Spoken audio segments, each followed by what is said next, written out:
আজকে বাঁধাকপি বানালাম বাদাম দিয়ে। আমার রেসিপিটা দেখবেন, দেখে কমেন্টে জানাবেন কীরকম হয়েছে।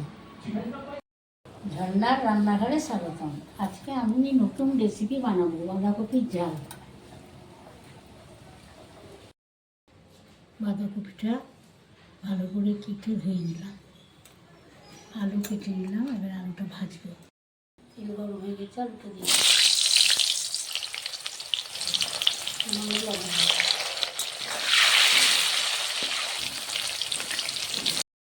আলুটা ভাজা হয়ে গেল। ওই তেলেই আমি কপিগুলো দিয়ে দিলাম।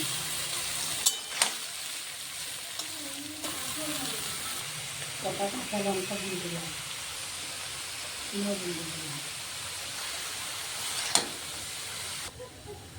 ঢাকা দিয়ে দিলাম।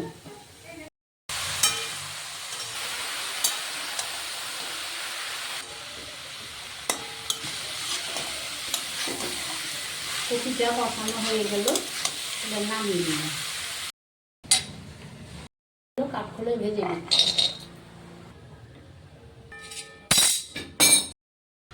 তেল গরম হয়ে গেছে, দুটো তেজপাতা দিলাম, শুকনো লঙ্কা আর জিরা ফোড়ন দিলাম। এর মধ্যে ধনে, জিরে, আদা, কাঁচা লঙ্কা, শুকনো লঙ্কা সব একসঙ্গে বেটে নিয়েছি। হলুদ দিয়ে দিলাম, সামান্য লবণ দিলাম। একবার সেদ্ধতে লবণ দিয়েছিলাম তো, ওই জন্য লবণটা সামান্য দিলাম। চিনি দিয়ে দিলাম, বাদাম ভেজে রেখেছিলাম দিয়ে দিলাম, সামান্য লাল লঙ্কার গুঁড়ো দিলাম। সিজারে দুটো টমাটো বেটে নিয়েছিলাম দিয়ে দিলাম।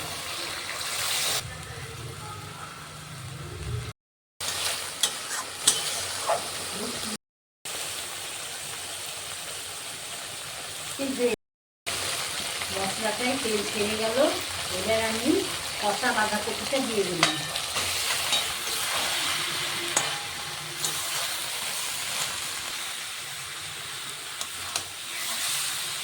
দিলাম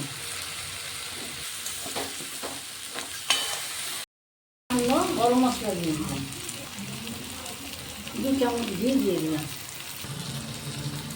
দইটা ঘুটে রেখেছিলাম দিয়ে দিলাম। চ্যানেলটাকে শেয়ার, কমেন্ট, সাবস্ক্রাইব করে দেবেন।